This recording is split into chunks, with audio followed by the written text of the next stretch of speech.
شاید آپ بھی ایسے بہت سے افراد سے ملے ہوں گے کہ اگر ان سے پوچھا جائے کہ یہ چیز آپ نے کیوں خریدی ہے تو جواب میں کہتے ہیں اگرچہ مجھے اس کی ضرورت نہیں تھی لیکن چونکہ سیل لگی ہوئی تھی اور سستی مل رہی تھی اس لیے میں نے خرید لی۔ آج کل اس کا فیشن ہے۔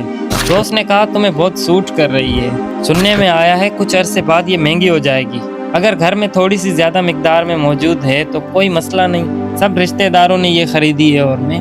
اس قسم کے جوابات سے معلوم ہوتا ہے کہ اگرچہ خریداری کے وقت اس چیز کی ضرورت نہیں تھی لیکن دوسروں کی دیکھا دیکھی سے خریدنے کا ارادہ کیا گیا ہے۔ اچھا، اگر اپنی ضرورت سے زیادہ کسی چیز کو خرید لیا جائے تو اس میں برائی ہی کیا ہے؟ اگر ایک خاندان کھانے پینے کی چیزوں کو اپنی ضرورت سے 2 برابر زیادہ خرید لے تو ان چیزوں کو یا تو خراب ہونے سے پہلے استعمال کرنا ہوگا کہ جس کا نتیجہ پرخوری، وزن میں اضافہ اور دیگر بیماریوں کی صورت میں نکلے گا، یا پھر اضافی چیزوں کو پھینکنا پڑے گا کہ یہ نعمت الہی کا ضیاع ہے اور فقیری اور محتاجی ہونے کا باعث بنتا ہے۔ معاشرہ اور اجتماعی حوالے سے بھی چیزوں کی بے جا خریداری چیزوں کے ناپیدا ہونے کا باعث بنتا ہے۔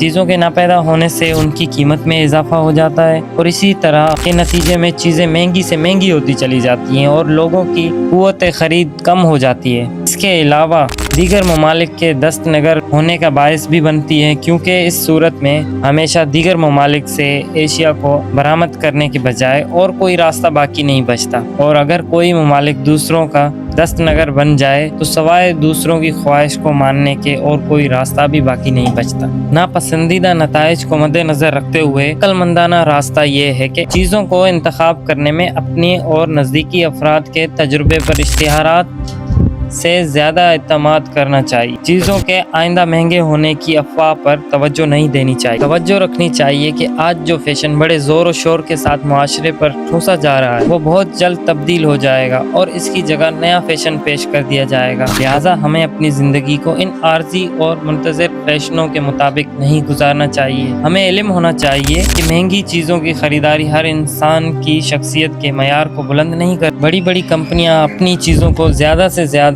بیچنے کے لیے مختلف ذرائع سے اشتہارات کے ذریعے ذہنوں پر اثر انداز ہوتے ہیں اور اسی طرح سے اپنی چیزوں کو پیش کرتے ہیں کہ ان چیزوں کا خریدنا بہت ضروری ہے اور اگر آپ نے انہیں نہ خریدا تو آپ معاشرے سے پیچھے رہ جائیں گے۔ یہ اشتہارات باعث بنتے ہیں کہ بہت سے لوگ یہ احساس کریں کہ واقعی طور پر ان کی زندگی میں اس چیز کی کمی ہے اور اس کو خریدے بغیر کوئی چارہ نہیں ہے، لیکن کچھ ہی عرصے گزرنے کے بعد ایک اور پروڈکٹ اس کی جگہ لے لیتا ہے اور اشتہارات اس کو خریدنے پر توجہ دلاتے ہیں۔ اسی طرح سے لوگوں کو ایک نہ ختم ہونے والی دور میں ڈال دیا جاتا ہے کہ جس میں ہر روز ایک نئی سے نئی چیز خریدنا ہے اور حتیٰ ان چیزوں کو خریدنے کے لیے قرضہ ہی کیوں نہ لینا پڑے۔ ان بڑی بڑی کمپنیوں کے اپنے مخاطبین کو جذب کرنے کے سب سے اہم چال نئے فیشن کو رواج دینا ہے۔ نئے فیشن وہ روشنی ہے جن کے ذریعے لوگوں کو قائل کیا جاتا ہے کہ وہ ان کے مطابق زندگی گزاریں۔ فیشن ڈیزائنر عام طور پر کھلاڑیوں، اداکاروں اور مشہور شخصیات ماڈل کے طور پر انتخاب کرتے ہیں تاکہ وہ اس چیز کی تشہیر کریں۔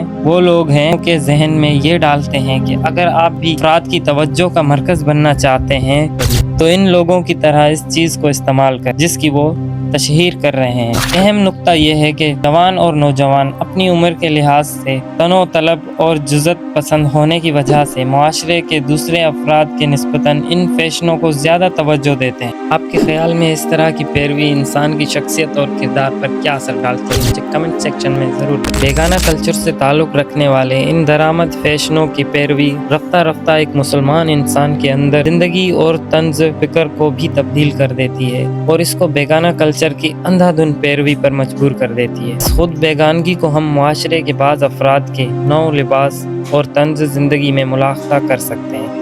ایسے افراد کے جنہیں یہ نہیں معلوم ہوتا کہ ان کی شرٹ پر جو سائن بنا ہوا ہے اس کا مطلب کیا ہے، یا جس قسم کی سٹائل کو وہ پسند کرتے ہیں اس کے بارے میں انہیں کوئی معلومات نہیں ہوتی اور وہ اسے صرف اس لیے انتخاب کرتے ہیں کیونکہ وہ فیشن ہے۔